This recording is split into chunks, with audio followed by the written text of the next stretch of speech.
Oke, assalamualaikum warahmatullahi wabarakatuh. Terima kasih sebelumnya yang sudah komentar. Ya, Eh, dengan komentar kalian, video ini akan saya buat kembali. Dan memang sebelumnya saya ingin buat kembali karena ketidakadaan mikrofon yang saya miliki, jadi terpaksa saya membuat dengan video ini, dengan kamera ini maksud saya.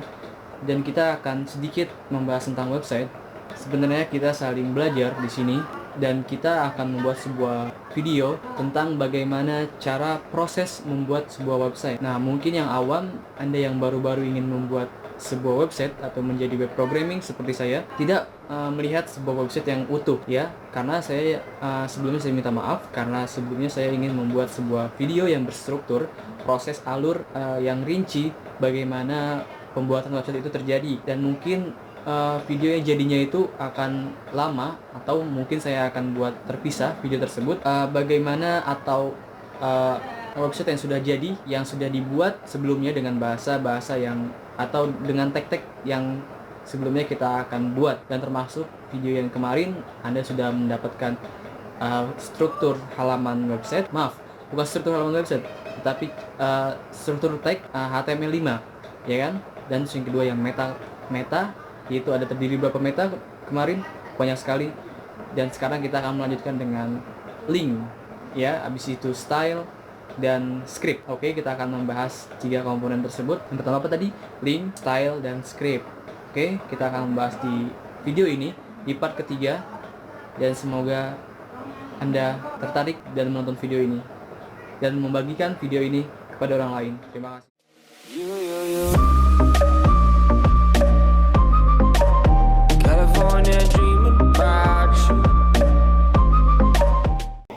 Apa itu link? Link adalah, singkatnya, link adalah hubungan. Oke, link ini berfungsi untuk membuat hubungan kepada file-file lain ke dalam halaman HTML ini. Biasanya, link ini digunakan, pada umumnya, link ini digunakan untuk menginclude atau memasukkan file CSS atau file style.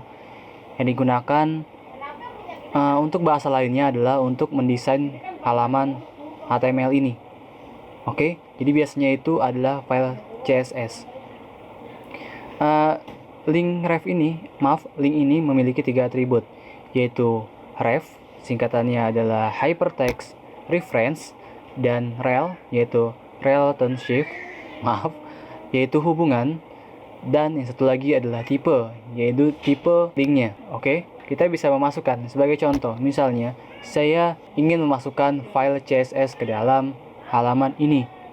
Cukup mudah, kita membutuhkan tag link, kita buka dan masukkan refnya, yaitu lokasi. Oke, ref, jangan sampai salah. Oke, di sini kita belum memiliki file CSS. Kita bisa membuatnya. Klik dan masukkan, misalnya ini CSS. Oke, kita hapus lagi biar bisa di save. Kita save, Ctrl Shift S. Namanya style CSS. Oke, ekstensinya harus CSS. Klik save dan kita sudah berhasil membuat file CSS. Kita masukkan filenya, style CSS. Kenapa langsung style CSS?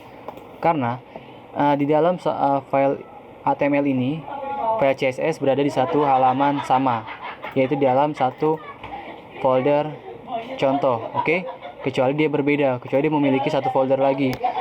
Misalnya dia memiliki satu folder style, baru file style CSS ini di dalam folder file, baru kita masukkan seperti ini, nama foldernya dan slash nama filenya. Cukup.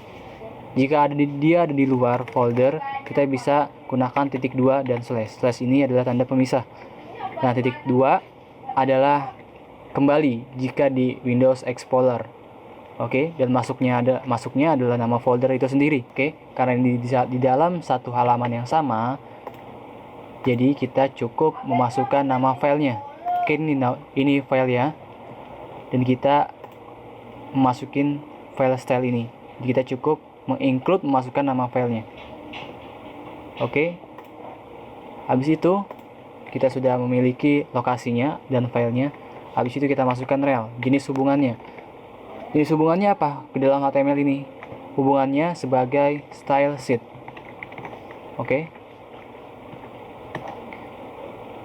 Dan satu lagi, ini sebenarnya optional, sampai sini sudah bisa dimasukkan dan bisa diakses. Dan kita bisa masukkan supaya menambah pengetahuan Anda. Tipe ini adalah jenis file yang kita masukkan. Berhubung filenya adalah teks, tipe ini adalah teks. Oke. Teks bukan gambar. Kita tahu gambar itu seperti ini, memiliki gambar, pixel-pixel, dan video juga memiliki gambar yang berjalan atau gambar yang gambar yang berjalan. Dan kita masukkan dia sebagai teks dan slash sebagai CSS ekstensinya. Karena banyak teks juga yang memiliki sama teks, dan di sini mungkin beda JavaScript. Oke. Ini CSS. Kita bisa tutup, dan sampai sini sudah bisa diakses. Ctrl S. Dan untuk membuktikannya supaya kita mendapatkan contoh, kita masukkan misalnya web programming dan masukkan di sini. Nggak usah, langsung aja kayak gini ya. Oke, nama filenya CSS. Ini nama filenya. Kita masukkan bintang. Kita belajar CSS sebentar di sini. Bintang ini adalah semua elemen. Dia membaca semua elemen yang ada di dalam HTML. Jadi dia membaca, kita men-style semua elemen di dalam HTML. Bahasa singkatnya seperti itu. Saya ingin mewarna background. Sebelumnya warna backgroundnya seperti ini. Latar belakangnya Ctrl R. Oke, seperti ini. Saya ingin warna backgroundnya adalah hijau misalnya, berarti green. Di dalam HTML sendiri banyak sekali tipe-tipe untuk memasukkan warna. Bisa menggunakan keyword. Sampai saat ini memiliki 248 keyword yang tersedia jika Anda hafal. Dan ada lagi HSL. Warnanya, singkatan HSL ini adalah Hue, Saturation, dan Light. Ini nilai baru. Ada lagi RGB, dan RGBA. Red, Green, Blue, A-nya itu adalah alpha, jenis kesensitifan. Misalnya mau ditransparan, bisa kita masukkan 0 gitu. Oke. Ada hexadesimal dengan pagar. Oke, cukup. Kita masukkan green. Kita Ctrl S dan masuk, dan Ctrl R. Lihat warnanya hijau. Itu fungsi sedikit dari CSS. Oke, habis itu apa? Habis itu adalah link untuk menambahkan sebuah vision atau gambar kecil yang ada di jendela browser seperti ini, Google. Ada gambar kecil, bagaimana cara memasukkannya? Gampang sekali. Kita cukup masukkan, kita siapkan gambar. Gambarnya harus proporsional, misalnya 16 kali 15, 1000 kali 1000, dia harus proporsional. Oke. Misalnya kita cari icon PNG. Format PNG sendiri, cara bagaimana untuk membuat gambar kita transparan. Gambar, dan kita cari misalnya ini. Kita bisa meremove background yang ada di Photoshop. Misalnya kita buat backgroundnya, kita hapus sehingga dia memiliki kotak-kotak seperti ini. Jika di Google, tandanya ini adalah transparan. Oke, misalnya kita save. Saya sudah memilikinya. Anda bisa save dan masukkan ke dalam satu file ini supaya dia masuk dan gampang diakses. Oke, dia icon dan formatnya PNG. Lihat, PNG dan namanya icon. Harus sama, jangan sampai salah.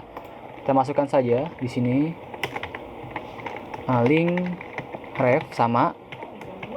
Lokasinya tadi nama filenya adalah icon PNG. Yang berbeda adalah di jenis hubungannya. Jenis hubungannya adalah icon. Oke. Kita tutup dan Ctrl S dan kita lihat apa yang terjadi. Oke, sudah ada gambar terkecil. Oke. Itu sedikit tentang gambar kecil atau vision. Dan setelah itu apa? Setelah itu adalah style dan tutup style. Di dalam CSS ada 3 metode, yaitu metode pertama yaitu cara mengeksternal, cara menginput file CSS ke dalam file HTML, diistilahkan dengan eksternal. Oke, metode pemanggilan eksternal CSS ke dalam HTML. Dan metode berikutnya adalah internal, ini internal. di mana file CSS berada di dalam halaman HTML. Dan ada lagi internal, yaitu di mana pemasukan file CSS atau perintah CSS langsung di dalam folder body, dalam file body, maaf. Itu dia metode, ada 3 metode. Ini metode terakhir, yaitu metode inline namanya. Oke, ini dia. Jika nulis seperti ini, bisa Anda tambahkan. Pada umumnya, dia membaca tipenya adalah CSS, karena bahasa default dari bahasa style di dalam HTML5 adalah CSS. Walaupun kita tidak perlu menuliskan seperti ini. Sebenarnya opsional, Anda bisa menuliskannya atau tidak. Oke? Walaupun tidak menulis, dia akan membaca bahwa ini adalah CSS. Padding, background, gitu. Oke? Setelah itu, script. Script sendiri fungsinya untuk memasukkan file JavaScript atau file-file PHP ke dalam sini. Maaf, bukan file PHP, file JavaScript. Oke, PHP sendiri bukan seperti ini. PHP sendiri seperti ini. PHP dan ini PHP. Oke, script, fungsi script, dan dia bisa ditambahkan tipe. Tipe sendiri tidak harus dimasukkan karena dia sama seperti CSS, tidak perlu dimasukkan. Ctrl S dan cukup sampai sini. Semoga bermanfaat. Jangan lupa di subscribe dan semoga bermanfaat. Oke, terima kasih.